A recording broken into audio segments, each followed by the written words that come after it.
when they do need that physical therapist, they do need that nurse, that's where the medical community marries with us. Right. And they're providing that while we're providing the non-medical to stay with people, you know, medication reminders, shopping, errands, house cleaning, the AM care, PM care, you know, that kind of thing, but non-medical. So in that case, if they were coming home, would oftentimes they be referred then to a home health to come in and do some physical therapy? Okay, great. So that is how that transition works, going kind of backwards in my mind. Okay. Right, yep. And so, when they leave us, there usually is a referral to outpatient therapy where they continue doing perhaps PT, OT, or speech. Where they can come back to your building? They can come to ours. Great, We okay. offer outpatient at our location, but there's plenty of, you know, other outpatient So they can providers. choose again. They can choose I where love they they want have to go. choice, yeah. They can come see us, or if they have another outpatient provider that they prefer, you know, we'll And facilitate. sometimes probably if they live in another Yeah, community if they live or over here on the town west or- side of town, or if they're going back to Yeah. Logansport or wherever, if it just doesn't make sense to be here. So we'll facilitate that, or home health. And what you all do is, the service you provide is a huge driver for getting patients home.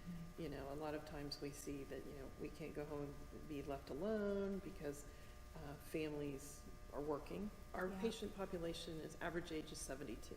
Okay. And so Okay. we're dealing with an older population where the kids are usually still working, you know, the children who are looking after are still working.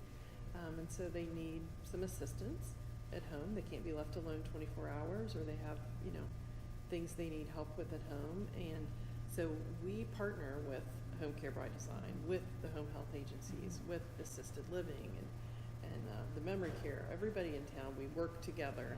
Our goal is to get the patient back to a home setting. And that is something our team focuses on from day one. And it's a daily conversation that that the clinical team, really the administrative team, all of us have every day. You know, we meet in the morning and do a morning huddle, all the clinicians, and talk about, you know, for example, you know, 201, if that's your room, you know, we don't use patient name, you know, 201 is going to be going home on Tuesday, what do we need? You know, do we have home health lined up? Do we have equipment lined up? Is there any barriers to going home? You know, is family teaching? That's a big piece of it. Yeah, I bet. You know, have we taught the family how to transfer somebody from a wheelchair to a toilet? So the family gets involved. Yes, the in family the gets process involved too. early, and we try to do for stroke patients, for brain injury patients, and patients that we're concerned are going to have to go to nursing home. Okay. We try to do a family conference within the first 3 days. Now, when you say nursing home in that setting, would that be like not necessarily the rehab part of it, but the nursing home, kind of nursing more home, long-term, long-term living? Yeah, maybe they're going to go there for 30, 60 days kind of thing. Okay. Which Medicare would pay for Medicare that would in pay many for the cases, skilled, right? So that's really important to know right. too. And that's just in what Michelle was saying there, you know, you heard her mention home health, assisted living, nursing home. Seems like we had something else in there. Outpatient. Right. These are the very topics that we want to get out to people, because even with that, families are going to be involved in that process. The patient themselves are going to be involved in it, and you can see there are many layers to this, and you might actually go through 3, 4, or 5 of these places or services or situations, or need some of them working together. Yes. And why it can be so overwhelming, and why we want to get this information out to people so they can start investigating it now, or just kind of be mentally and emotionally prepared, because it is a lot. It's a big undertaking.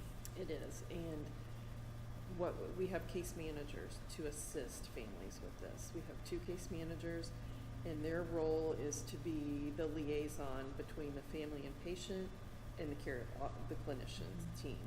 And so we try to do a family conference early in the stay to talk through what's family and patient expectation of when they leave here, what are the barriers to taking mom home, or, you know, dad or loved one, the patient home. And then we talk about goals, you know, what are the goals for the patient? And then that way we focus our effort on the goals that, you know, Meet that objective. That meet the objective to get the patient home. And then we'll do another family conference later in the stay to do a reset. You know, where are we? How are we doing? What else do we need to work on? And then the case managers will help the families with resources, you know, Okay, home care, lists of, you know, Homecare by Design, right. home health agencies, assisted living, nursing homes, memory care units, outpatient services. We have a whole, you know, packet of information. And it's a big packet because there are a lot of A services lot of choices, and which is resources great here for in town. consumers. And what we tell people is, go out and take a tour. Go out and tour the nursing home or the assisted living, and they love that. Those folks are happy to, you know, have you come out. And most of us in And- the healthcare world, I would say, we welcome that. Oh, yes, absolutely. One of the reasons we're the only home care agency, we have a clubhouse, and that's where Michelle and I are sitting today. Which is lovely. It's lovely here. You should come and see it. Thank you. And we just had a meeting with the Kiwanis. We're having one. They're meeting here. We do open it up to the public to come in and use for various things. But one of the driving forces behind us having this clubhouse was so people just don't meet us in the home care, because in healthcare generally we go, all of us generally go to the home, or you're coming to a facility. It's not a home-like environment. And for us in home care, we felt like people needed a place where they can come not only to socialize but get to know us. So I say, like, before you need us to help you with a bath, have a cup of coffee with us first. It'll just be so much Comfortable. more comfortable for you. Because that just traditionally doesn't happen where places necessarily have a facility. And so us folks in healthcare, we really like that when you come in advance before you ever need it. And we really welcome that, because just like us, any of these places in town or anywhere you live, they do welcome that. Oh, yeah. Because it's so rare that we have people do it. We get all excited Yeah, because somebody's we gonna know it's see- going to help them to Right, know and to get to know us and our Right. facility and, you know, that type of thing before there's a crisis. Right. Yeah. And, I mean, that's why we're here. Yeah. We're in the business of helping people, getting people better, getting them resources, and so people can walk in at any time and take a tour. You know, the office personnel are there Monday through Friday, 8 to 5, but after 5, we have 24-hour nursing staff. And so, yeah, we'd love people to come over and take a tour, look around. We're open, you know, we want to be accessible and want people to use our services, because it is, rehabilitation is a wonderful thing. And I've worked in rehab all my adult life in either West Virginia, Kentucky, over here. And I tell new employees we're doing sacred work. Yes. We're giving people their lives back. Yeah. And dignity. And dignity, and, you know, that's a privilege. Yeah. And it's a